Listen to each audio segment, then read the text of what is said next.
Trigonometric substitutions. The sign substitution. The sign substitution is motivated by the identity 1 minus sine squared theta equals cosine squared theta. If we define theta according to x equals sine theta, then notice that dx is equal to cosine theta d theta, and 1 minus x squared equals cosine squared theta. The relationship between the variables x and theta may be represented by a right triangle, where we label one of the acute angles theta, and since sine theta equals x, we can label the opposite side x and the hypotenuse 1. The length of the adjacent side is then the square root of 1 minus x squared. From this triangle, we can easily read off all 6 trig functions of theta in terms of x. Now let's look at an example. Let's find the integral of the square root of 1 minus x squared dx. When we replace x with sine theta, 1 minus x squared becomes cosine squared theta, and dx becomes cosine theta d theta. Next we simplify, obtaining the integral of cosine squared theta d theta.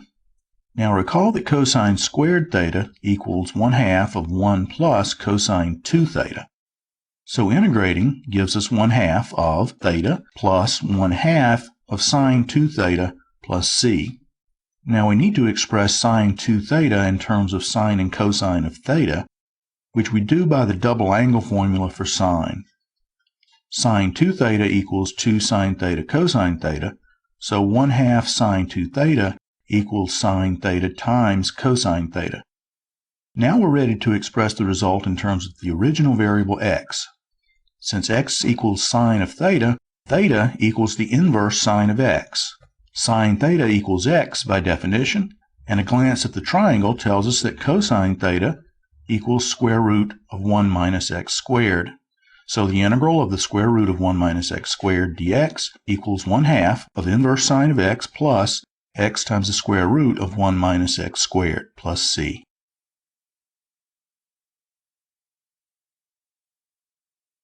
A slightly more complicated example. Let's find the integral of the square root of 4 minus x squared all divided by x dx. The slight complication here is the 4 under the radical, which we'd prefer to be a 1. So we need to adapt our sign substitution to deal with that. So let's let x equal 2 times sine theta here. That makes dx equal 2 times cosine theta d theta, and 4 minus x squared becomes 4 minus 4 sine squared theta. We can factor a 4, and we have 4 times 1 minus sine squared theta, or 4 times cosine squared theta. So let's make this substitution in our integral. The numerator becomes the square root of 4 times cosine squared theta. The denominator is 2 times sine theta, and dx is 2 times cosine theta d theta. So now we can cancel a 2. We can take the square root of 4 to get another 2. The square root of cosine squared theta becomes cosine theta, and so we have 2 times the integral of cosine squared theta divided by sine theta d theta. So how do we find this integral? We'll replace cosine squared with 1 minus sine squared theta. That allows us to break up the fraction and write 2 times the integral of cosecant theta minus sine theta d theta. Now the integral of cosecant theta is somewhat similar to the integral of secant theta. Recall that the integral of secant theta is the natural log of the absolute value of secant theta plus tangent theta. Turns out that the integral of cosecant theta is equal to the natural log of the absolute value of cosecant theta minus cotangent theta. And of course, when we integrate minus sine theta, we get plus cosine theta. Now that the integration is done, we need to express the result in terms of x. So let's draw the triangle that goes with our sign substitution. Since sine theta equals x over 2, we label the opposite side x and the hypotenuse 2. That makes the adjacent side the square root of 4 minus x squared. We need to know cosecant theta. That's 1 over sine theta, and sine theta is x over 2, so cosecant theta is equal to 2 divided by x. We also need cotangent theta, which here is the square root of 4 minus x squared, all divided by x. Now let's go back to the result of our integration. and replace cosecant theta with 2 divided by x, and replace cotangent theta with the square root of 4 minus x squared divided by x. Also from the triangle, it's easy to see that cosine theta is equal to the square root of 4 minus x squared divided by 2, so 2 times cosine theta is simply the square root of 4 minus x squared. Now let's combine the two terms inside the logarithm over a common denominator. Here we have the log of a quotient, so we can write it as the log of the numerator minus the log of the denominator, and this is a good form for our final result.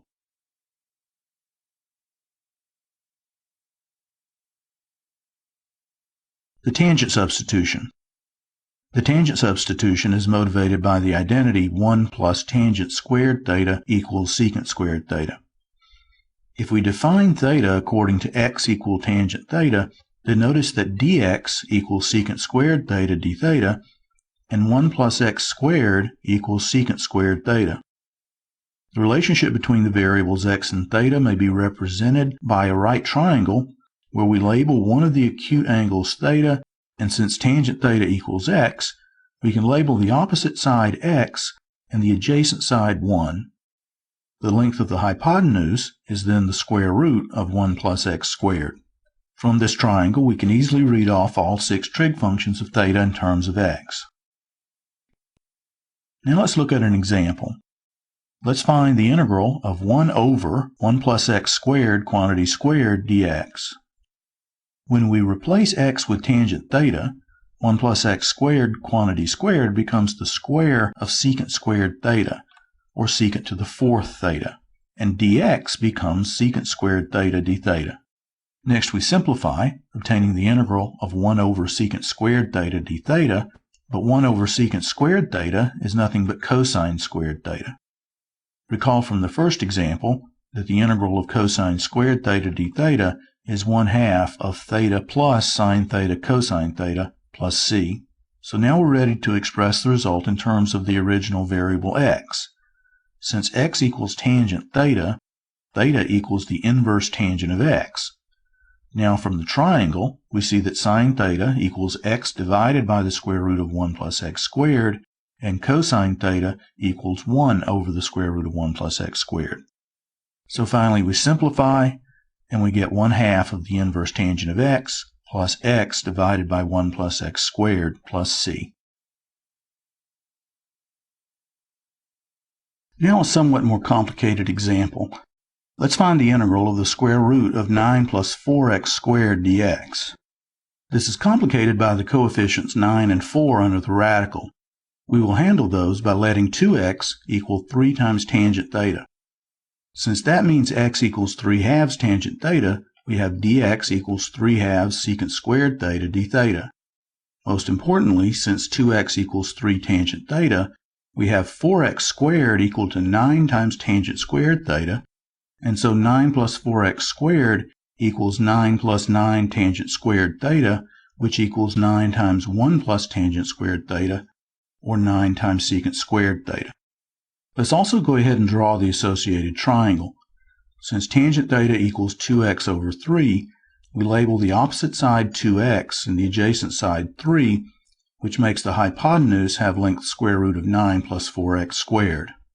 So now let's take our integral and replace 9 plus 4x squared with 9 times secant squared theta, and replace dx with 3/2 secant squared theta d theta. Now the square root of 9 times secant squared theta becomes 3 times secant theta, so we have a constant factor of 9/2, which will pull out front of the integral of secant cubed theta d theta. Recall that secant cubed theta may be integrated by parts. For brevity here, let's just go straight to the result, which is 1/2 of secant theta times tangent theta plus the natural log of the absolute value of secant theta plus tangent theta plus c.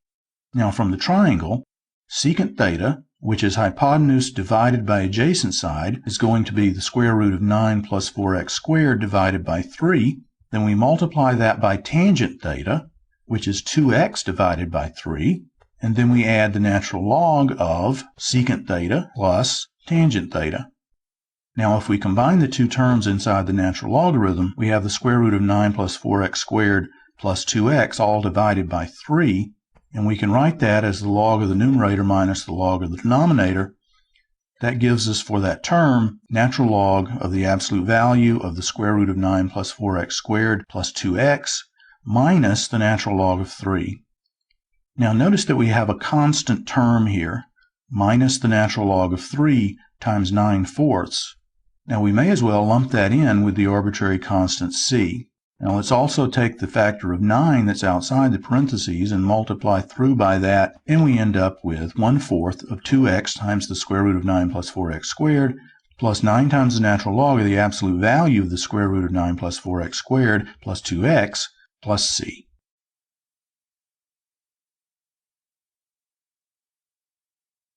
The secant substitution.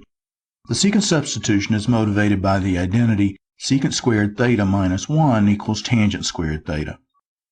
If we define theta according to x equals secant theta, then notice that dx equals secant theta times tangent theta d theta, and x squared minus 1 is equal to tangent squared theta. The associated right triangle for this substitution has adjacent side 1 and hypotenuse x. Notice that this makes cosine theta equal 1 over x, so secant theta equals x. The length of the opposite side is now the square root of x squared minus 1. Now let's look at an example. Let's find the integral of 1 over x squared times the square root of x squared minus 1 dx. When we replace x with secant theta, x squared minus 1 becomes the square of tangent squared theta. So the denominator here is secant squared theta times tangent theta to the first power, and dx becomes secant theta times tangent theta d theta. Next we simplify, obtaining the integral of 1 over secant theta d theta. But 1 over secant theta is just cosine theta, so we have the integral of cosine theta d theta. So the integration here is very easy. We simply get sine theta plus c. Now we're ready to express the result in terms of the original variable x. From the triangle, we see that sine theta is equal to the square root of x squared minus 1 divided by x. So the integral of 1 over x squared times the square root of x squared minus 1 dx is equal to the square root of x squared minus 1 divided by x plus c. Now a slightly more complicated example. Let's find the integral of 1 over x times the 3/2 power of x squared minus 2 dx. Here we want to substitute x equal to the square root of 2 times secant theta, so that x squared will equal 2 times secant squared theta. That makes dx equal the square root of 2 times secant theta times tangent theta d theta, and x squared minus 2 is equal to 2 times secant squared theta minus 2, or 2 times secant squared theta minus 1, which equals 2 times tangent squared theta. Since secant theta equals x over the square root of 2, cosine theta is the square root of 2 divided by x, so the triangle for this substitution has adjacent side square root of 2 and a hypotenuse x. The opposite side then has length square root of x squared minus 2. Now let's take our integral and replace x with the square root of 2 times secant theta, and replace the 3/2 power of x squared minus 2 with the 3/2 power of 2 times tangent squared theta, or 2 to the 3/2 power times tangent cubed theta. Then the denominator becomes the square root of 2 times secant theta times 2 root 2 times tangent cubed theta. Now replacing dx with the square root of 2 times secant theta tangent theta d theta gives us root 2 times secant theta tangent theta in the numerator. Now let's reduce that fraction, pull a 1 over 2 times the square root of 2 outside the integral, and that integral is the integral of 1 over tangent squared theta d theta. But 1 over tangent squared theta is equal to cotangent squared theta. Now to integrate cotangent squared theta, we want to rewrite it as cosecant squared theta minus 1. Cosecant squared theta is the derivative of minus cotangent theta, and minus 1, of course, is the derivative of minus theta. So now to finish, we need to write cotangent theta and theta in terms of x. Now we'll go ahead and factor a minus sign out front. Cotangent theta is the adjacent side divided by the opposite side, So we have the square root of 2 divided by the square root of x squared minus 2. And since secant theta is x divided by the square root of 2, theta is the inverse secant of x divided by the square root of 2.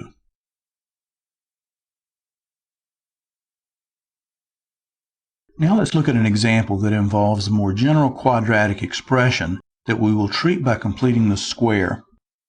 Let's find the integral of x divided by the square root of 5 minus 4x minus x squared dx.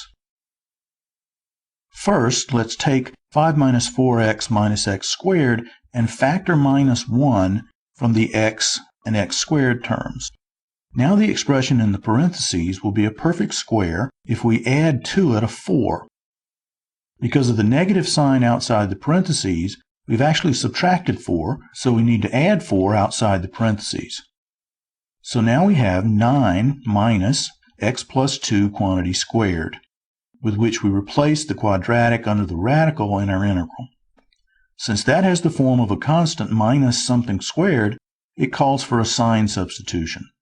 So let's let x plus 2 equal 3 times sine theta.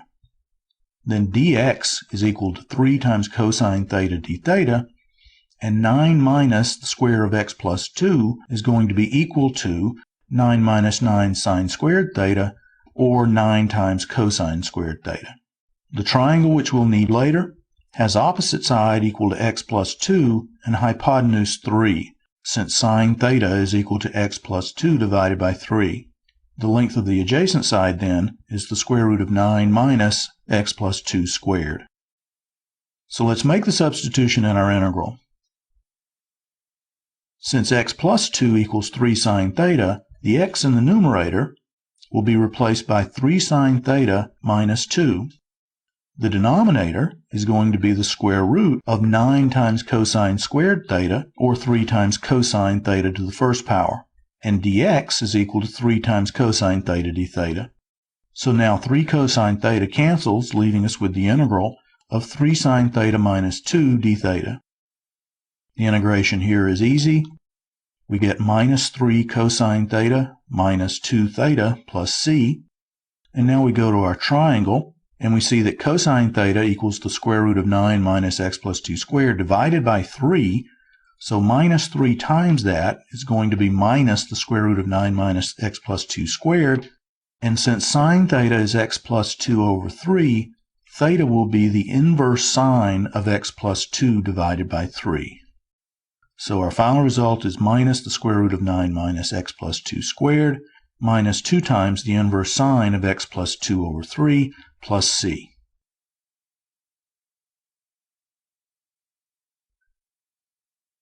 Now let's summarize what we've seen.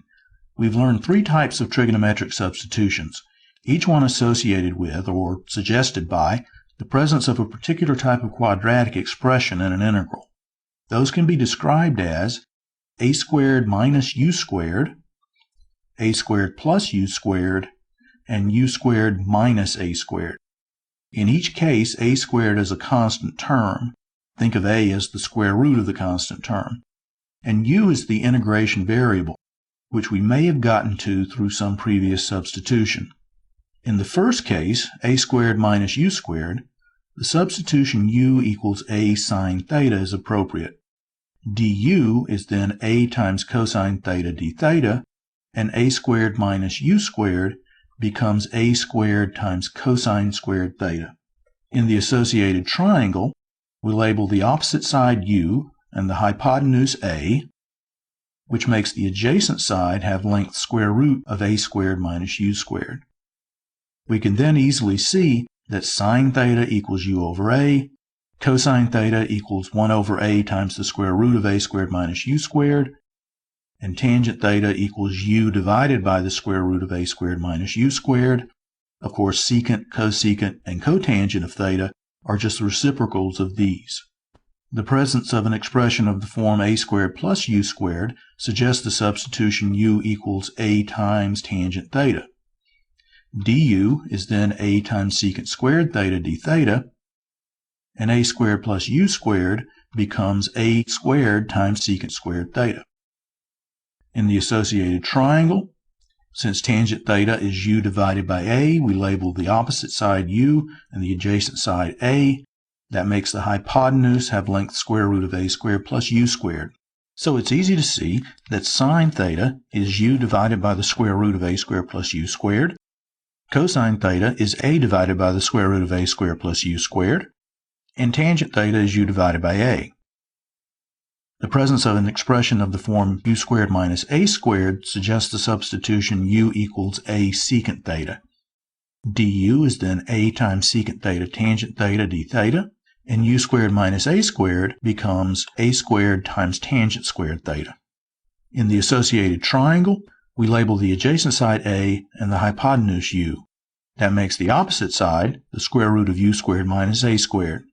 So from this triangle, it's easy to see that sine theta is the square root of u squared minus a squared all divided by u, cosine theta is a divided by u, and tangent theta is the square root of u squared minus a squared all divided by a.